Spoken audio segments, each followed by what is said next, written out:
പാർത്ത വെടി എന്നൊരു പ്രയോഗം പാർത്തം കേട്ടിട്ടുണ്ടോ? കേട്ടിട്ടുണ്ട്. നമ്മൾ ഈ അമ്പലങ്ങളിലും പള്ളികളിലും ഒക്കെ വെക്കുന്ന വെടിയല്ല, വലിയ വെടി, ചെറിയ വെടി. ചെറിയ വെടി. മിശമാധവൻ സിനിമയിൽ പറയുന്നത് വെടി, ആ വെടിയല്ല ഞാൻ ഉദ്ദേശിച്ചത്. ഈ വെടി എന്ന് പറയുന്ന ഒരു പദപ്രയോഗം അതെ. ഞാനൊക്കെ അത് ഒരുപാട് കേട്ടിട്ടുണ്ട് മാധ്യമ പ്രവർത്തകയായതിനു ശേഷം.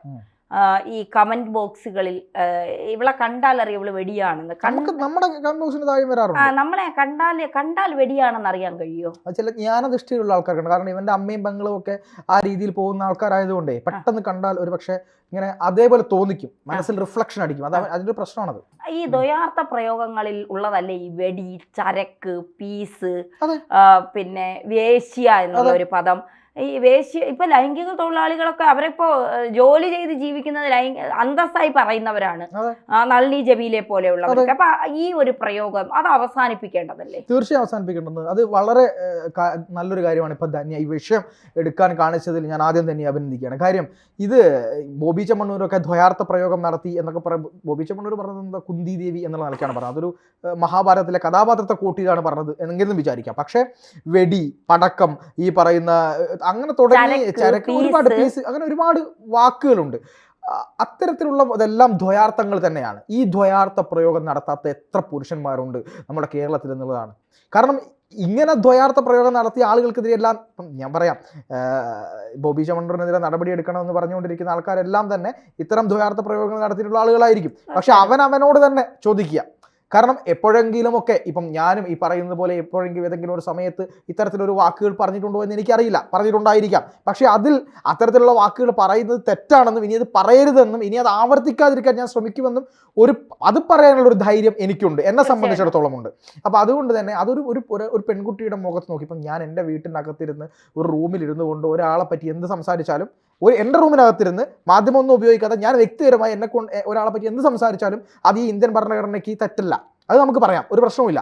പക്ഷേ ആളുകൾ കേൾക്കെ, മറ്റൊരാൾ കേൾക്കെ, മറ്റൊരാളുടെ ഒരു മാധ്യമം വഴി എന്ത് ചെയ്യാൻ പാടില്ല, ഇങ്ങനത്തെ കാര്യങ്ങളൊന്നും തന്നെ പറയാൻ പാടില്ല. പിന്നെ ധാർമ്മികമായി ഞാൻ പറഞ്ഞതുപോലെ സ്വന്തം റൂമിനുള്ളിൽ ഇരുന്ന് മറ്റൊരാളെ കൊണ്ട് ന്യായക്കേട് പറയുന്നതും ശരിയല്ല. പക്ഷേ ഇവിടെ ഈ പറയുന്ന പോലെ ഇത്തരം വൃത്തികെട്ട കുറേ വാചകങ്ങൾ ഉപയോഗിച്ചുകൊണ്ട് സ്ത്രീകളെ അഭിസംബോധന ചെയ്തു. അവൾ പോക്ക് കേസാണ്. അതാണ് ഈ പറയുന്ന കാര്യങ്ങളെല്ലാം തന്നെ ദ്വയാർത്ഥ പ്രയോഗങ്ങളാണ്.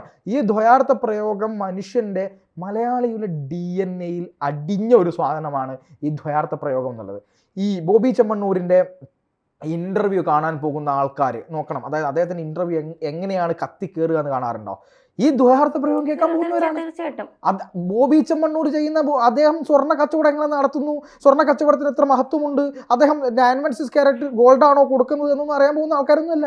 ഈ പറയുന്ന അവതാരകയോട് എന്തെങ്കിലും ദ്വയാർത്ഥ പ്രയോഗം നടത്തും, അത് കേട്ട് അവതാരക ഒന്ന് ചിരിക്കും, ഒന്ന് കുളിരി കോരും. അത് കണ്ടിട്ട് ഈ കാണുന്ന ആൾക്കാർക്ക് ഒരു കുളിരി കോരാം, ഒരു എന്റർടൈൻമെന്റ്, നിങ്ങൾക്ക് ഒരു മനസ്സുഖം എനിക്ക് ഒരു മനസ്സുഖം എന്ന് പറഞ്ഞ് കാണാൻ പോകുന്ന ആൾക്കാരാണ് കൂടുതലുള്ളത്. അതുകൊണ്ട് തന്നെ ഹണി റോസിനെതിരായിക്കൊണ്ട് ബോബി ഇങ്ങനത്തെ ഒരു സംസാരിച്ചപ്പോൾ ബോബി ചെമ്മണ്ണൂർ എന്ന് പറയുന്ന നല്ല മനുഷ്യനെ, ബോബി ചെമ്മണ്ണൂർ എന്ന് പറയുന്ന ഒരു ചാരിറ്റി ചെയ്യുന്ന മനുഷ്യനെ, അദ്ദേഹത്തിലെ ബിസിനസ്സുകാരനെ ഒക്കെ ഞാൻ അങ്ങോട്ട് മാറ്റിവെക്കുന്നു എന്നതുകൊണ്ട് ഒന്നും തന്നെ അദ്ദേഹം ഈ ചെയ്തത് ശരിയാണ് എന്ന് പറയാൻ പറ്റില്ലല്ലോ. നമ്മുടെ മുമ്പിൽ തെളിവുകളുണ്ട്. എങ്ങനെ ഈ പറയുന്നത് പോലെ അദ്ദേഹം നടത്തിയ പദപ്രയോഗവും അദ്ദേഹം നിരന്തരമായി സ്ത്രീകളോട് കാണിച്ചുകൊണ്ടിരിക്കുന്ന ഈ കാര്യങ്ങൾ നമ്മുടെ മുമ്പിലുണ്ട്. പക്ഷെ അദ്ദേഹത്തിന് ഈ ഒരു മറയില്ല. കാരണം ഈ കപട സദാചാരത്തിന്റെ വക്താവല്ല ബോബി ചെമ്മണ്ണൂർ എന്നുള്ളൊരു കാര്യമാണ്. അദ്ദേഹം ഓപ്പണായിട്ട് പല കാര്യങ്ങളും പറയാറുണ്ട്. അതിനെ ഇതിലോട് കൂട്ടി കുഴയ്ക്കണ്ട എന്നാണ് ഞാൻ പറയുന്നത്. പക്ഷേ അതിൻ്റെ മറവിൽ സ്ത്രീകളെ ആക്രമിക്കാൻ പോവുക, സ്ത്രീകളോട് വൃത്തികേട് പറയുക, സ്ത്രീകളോട് ദ്വയാർത്ഥം നടത്തുക, എന്നിട്ട് അത് കാണാൻ ഒരു പറ്റം ആളുകൾ ഉണ്ടായിരിക്കുക. അങ്ങനെ ആളുകളുണ്ട്.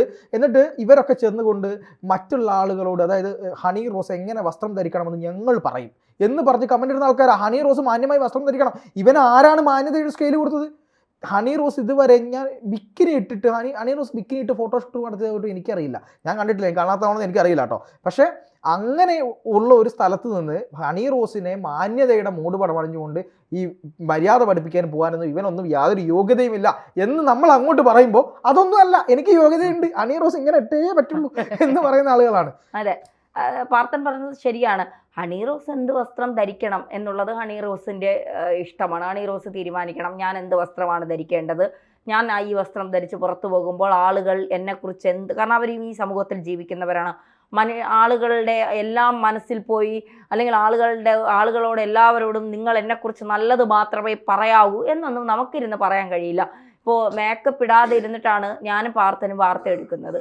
എന്നിട്ട് പോലും കമൻറ്റ് വരുന്നത് എന്താ, മേക്കപ്പ് കുറയ്ക്കണം, ആകെ ഒരു പൗഡർ പോലും ഇടാത്ത ഒരാളാണ് ഞാൻ. എന്നിട്ട് അപ്പം ഇതൊന്നും മനസ്സിലാക്കിയിട്ടല്ല ആളുകൾ പറയുന്നത്. അവരെ നമുക്ക് തിരുത്താൻ പോകാനും പറ്റില്ല. അതുകൊണ്ട് നമ്മൾ ഈ ഇടയ്ക്ക് എന്തോ കമൻറ്റ് വന്നപ്പോൾ നമ്മൾ തിരിച്ച് കമൻറ്റ് ഇട്ടു, കൊച്ചു കള്ള കണ്ട് പിടിച്ചു കളഞ്ഞല്ലോ എന്നൊക്കെ പറഞ്ഞു. നമ്മളതിനെയൊക്കെ അത്രയും പുച്ഛത്തോടെയാണ് എഴുതി തള്ളുന്നത് എന്നുള്ളത്. അപ്പോൾ ഈ ഇത്തരം പ്രയോഗങ്ങൾ ഇതെല്ലാവർക്കും ഒരു പാഠമായിരിക്കണം.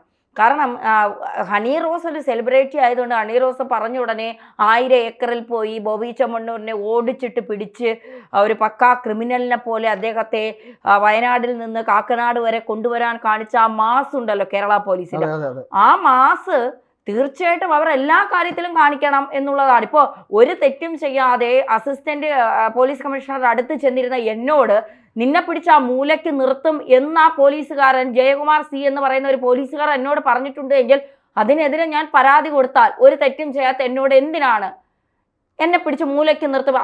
അശ്ലീല കമന്റ് അല്ല ശരി, ദ്വയാർത്ഥ പ്രയോഗമല്ല ശരി, എങ്കിലും എൻ്റെ വ്യക്തിത്വത്തെ ചോദ്യം ചെയ്യുന്ന തരത്തിലാണ് അദ്ദേഹം എന്നോട് സംസാരിച്ചത്. അങ്ങനെ ഞാനൊരു പരാതി അദ്ദേഹത്തിനെതിരെ കൊടുത്താൽ ഈ ശുഷ്കാന്തിയോടെ പോലീസ് ആ കേസ് പരിഗണിക്കുമോ?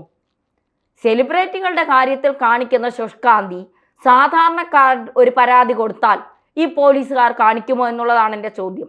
നിങ്ങൾ ബോബി ചെമ്മണ്ണൂരിനെതിരെ കേസെടുത്തോ? ഹണി റോസ് പറയുന്നതൊക്കെ ശരിയാണ്. ഹണി റോസ് വസ്ത്രം ധരിക്കും, ഹണി റോസിന് ഇഷ്ടമുള്ളതുപോലെ വസ്ത്രം ധരിക്കും, ഹണി റോസ് ചിലപ്പോൾ ബിക്കിനി ഇട്ട് വരും, ഹണി റോസ് ചിലപ്പോൾ പിന്നെ അവർക്ക് എന്താണോ താല്പര്യമുള്ള വസ്ത്രം ആ വസ്ത്രമിട്ട് അവർ സഞ്ചരിക്കും. അതൊക്കെ അവരുടെ സ്വാതന്ത്ര്യമാണ്.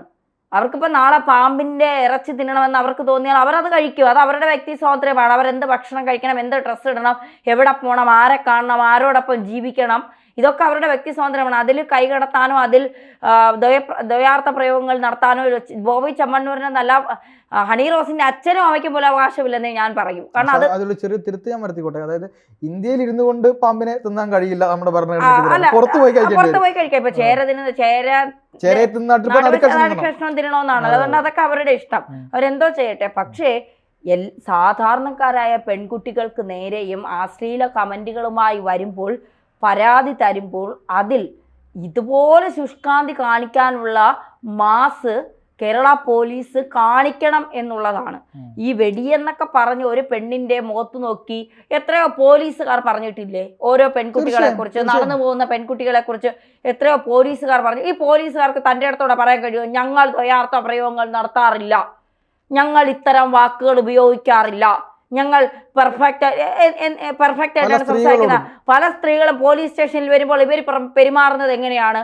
പോലീസുകാരിൽ നിന്ന് മോശം അനുഭവം ഉണ്ടായി എത്രയോ സ്ത്രീകൾ ഇവിടെയുണ്ട്. എന്തിനേറെ പറയുന്നു, കൊച്ചിയിലൊരു അനാശാസ്യ കേന്ദ്രം നടത്തുന്നത് 2 പോലീസുകാരാണ്.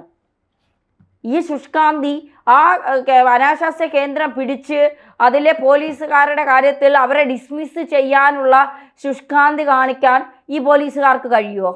അപ്പോൾ ആരും നല്ലവരല്ല. നിങ്ങൾ മാസൊക്കെ കാണിച്ചോ, എന്തും ചെയ്തോ, ആരും നല്ലവരല്ല. ഇത്തരം പദപ്രയോഗങ്ങൾ തീർത്തും ഒഴിവാക്കാനുള്ള നടപടികളാണ് സ്വീകരിക്കേണ്ടത് എന്നുള്ളതാണ്. ഹണി റോസിൻ്റെ പിന്നെ എന്താ പറയുക, ഹണി റോസിന് മാനസികമായ ബുദ്ധിമുട്ടുണ്ടായപ്പോൾ ഇടപെട്ടു എന്ന് കരുതി സാധാരണക്കാരന് ബുദ്ധിമുട്ടുണ്ടാകുമ്പോൾ ഇതേപോലെ ഇടപെടാനുള്ള മാസ് നിങ്ങൾ കാണിക്കണം എന്നുള്ളതാണ്. തീർച്ചയായും.